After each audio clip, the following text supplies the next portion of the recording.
The moment the first trailer dropped for My Friendly Neighborhood, I was excited for the game. One thing a lot of people don't know about me is I'm actually a big fan of the Muppets. I grew up watching Sesame Street. You can probably guess by my Count Von Count reference in my Blood Rain video. I also loved Fraggle Rock, the original run of the Muppets, and even enjoyed The Dark Crystal. Great movie, go watch it. On top of that, as much as it gets a bad reputation in the horror community sometimes, I don't have a bias against mascot horror. There have been some times where I talk some trash about some of the games and other media. May have referenced some of that as horror for kids, but overall, I'm not against it. I actually enjoyed the first Bendy game a lot, at least the only book I went through for Bendy tied into the game quite nicely, unlike the garbage that Five Nights at Freddy's and Hello Neighbor are. This game plays very similar to Resident Evil and Silent Hill. Not in gameplay, but how it presents the game's puzzles. It's first person, so I guess it's kind of like the newer Resident Evil games, but this game just feels different. This game does something that Resident Evil and Silent Hill never did. It subverts your expectations of what survival horror is. The game has some darker looking segments, but still presented in a colorful and vibrant world, for the most part. Oh, I believe in you, Gordon. Just do your wham blam fight the puppets thing. Give him the old ABC 1, 2, 3. Thanks for the encouragement.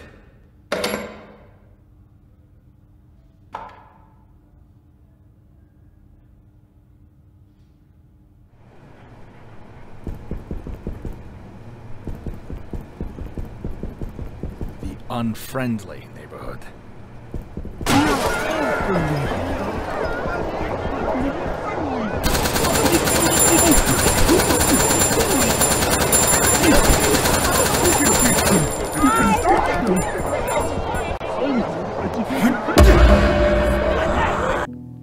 The game is happy and cheerful. We get introduced to our main character, Gordon, a repairman sent to turn off the antenna that suddenly started to broadcast the show after being shut down. Disabled antenna? The last job of the day is always the worst.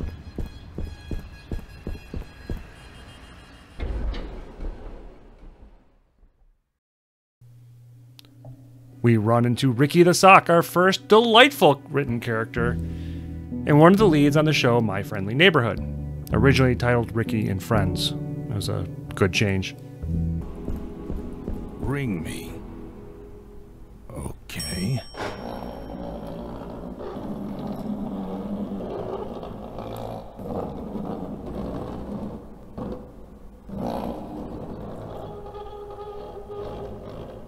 Raise the curtain. Bring up the lights. The neighborhood is coming to town. Hello. I'm here to disconnect the antenna. Television's heartbeat has returned. A spirit of cheer brightens every child's eye. The cry goes round the kindergarten class. The neighborhood! The neighborhood! Okay. I'm here to disconnect the antenna. I am Ricky the Sock. Your television will never be the same. Hold on. Did you say disconnect the antenna? Yes? Oh my, no. You mustn't do that. That would be a catastrophe. It's broadcasting over the news. The news? No, trust me. The antenna is just fine as it is. Doesn't need any disconnecting. Tell you what, you wait here and I'll get you some. Oh, that wasn't pleasant. I'm gonna take a sec. Okay then. I would like to compare this to some other moments in the previously mentioned games. Besides the people we entered the mansion with, the next real encounter we get in Resident Evil is that classic scene which is often talked about to this day.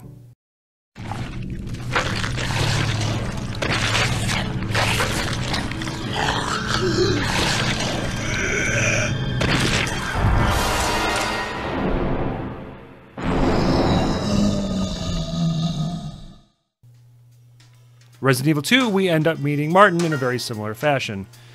The cruel ending of one character to set the tone. This isn't the same kind of meeting. It's lighthearted, fun, and does indeed set the tone for the game like the previous two mentioned. This is something different than other survival horror games. Spend enough time with me and you'll learn I truly hate that term, but it's something everyone just accepts is a real subgenre, so I must adhere to that as well, I guess.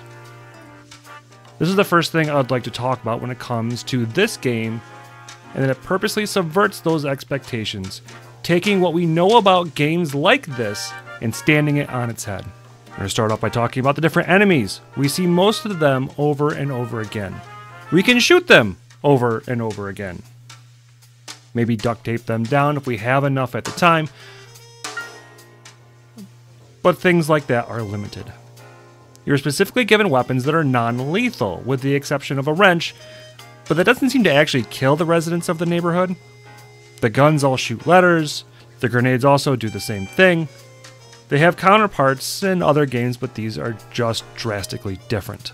The boss type encounters in this game are also rather different. They are more like mini puzzles than anything else like the rest of the subgenre. Find the right item, take it to the right place, and then you're done. We aren't destroying some abominations here, instead we are actually helping them. The first example is that of Pearl. Now I was convinced this giant bird is going to come and kill me if it saw me. And that was kind of the exact point I got wrong when I was playing around. Pearl can't see you because she doesn't have her glasses, or even her eyes for that matter. You manage to find them and give them to her, making this a rather touching scene in the game.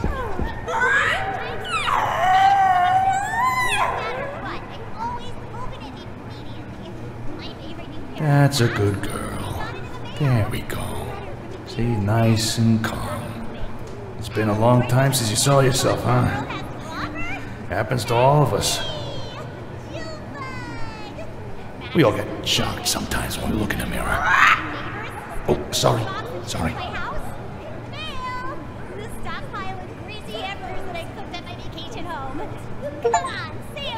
The poor puppet has been going around without being able to see herself or anything else for that matter.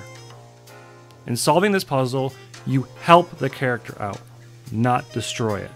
A stark difference from the boss and puzzle encounter like that of Neptune.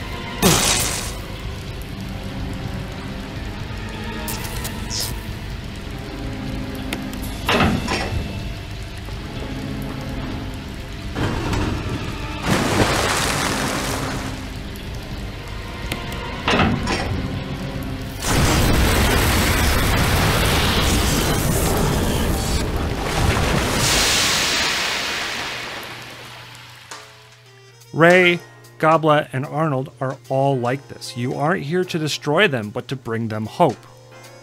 What if I said that this game has some real-world events that tie into this theme of giving hope and actually touches on the second way this game subverts those expectations?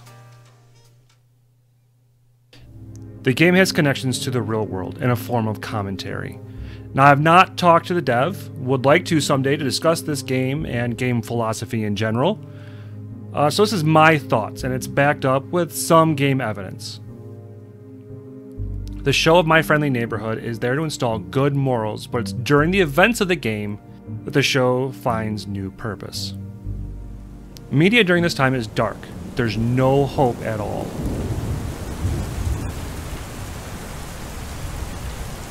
Gordon, you don't have to do this. I don't want you broadcasting, Ricky. You're gonna hurt kids. Hurt them? Gordon, we want to help them. They need us. You need us. For what? For what? Look at this city. The buildings are dark and the streets are empty. No one knows how to be a friendly neighbor. It's a city of shuttered up hearts, and they need someone to let in the light. I don't think that's you. You know why I think we got canceled? Why? Because people like darkness more than light.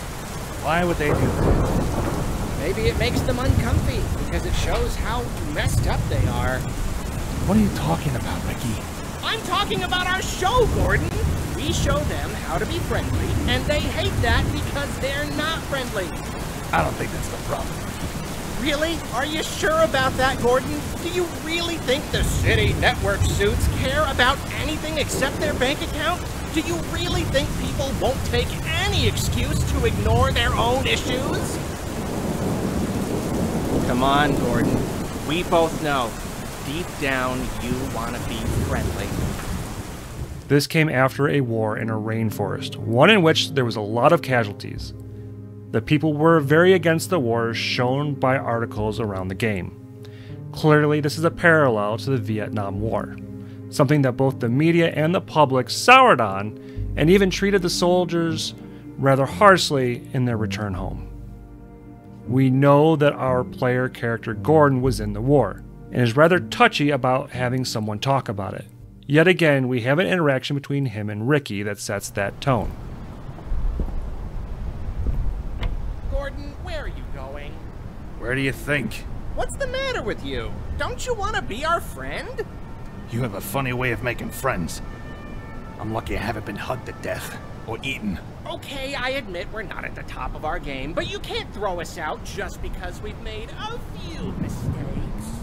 I'm just doing my job. Uh-huh, sure. I take it blasting your way through hordes of allegedly psychopathic puppets is a normal day at work for you, Seriously, Gordon, who hurt you? I don't know what you're talking about. No? So you were just born a bully? I'm not a bully! Surprised you're not a detective. They're always bashing down doors and brandishing guns. Or maybe a GI. Give you a chance to rampage through some small defenseless... Don't say that, Ricky. Say what? Don't talk about the war. Why not? Just saying. Seems like exactly the sort of place you got. One of which we see that there is little hope in Gordon himself. He has issues with himself after coming back from the war. He is on his last chance at work, and it seems like there is a little in the way of a future for him there. The interaction between Gordon and Ricky mirrors a lot of sentiments around the war. The game seems to be a commentary on the darkness in our own media after broadcasting the darker side of humanity. Often we get to battle the evil of the world, something directly connected to the evils we see in our everyday media. What if Ricky was right? Saying that something like the neighborhood is needed because just how dark we are getting. Even though I'm a huge fan of horror media, and by extension I'm assuming that some of you are as well to some degree, I need a palate cleanser on occasion. Something to let in the light, so to speak. The game speaks to us in a way that other survival horror games don't. An insight into what we most likely need not just as consumers of media, but people ourselves. Even Clive Barker, one of my favorite horror writers ever, has said, "All I ever wanted to do is darken the day and brighten the night." For anecdotal evidence, even when I played this game, I wasn't filled with dread when I played it. With minor exceptions of meeting the unfriendly neighborhoods, I was filled with joy more often than not. The quirky dialogue from the puppets seemed to be more misguided rambling than that of anger or even being deranged. Most of the bosses were just misunderstood. And it was all over, I didn't want Gordon to leave the neighborhood. I wanted to see that he got the same hope he was giving the puppets.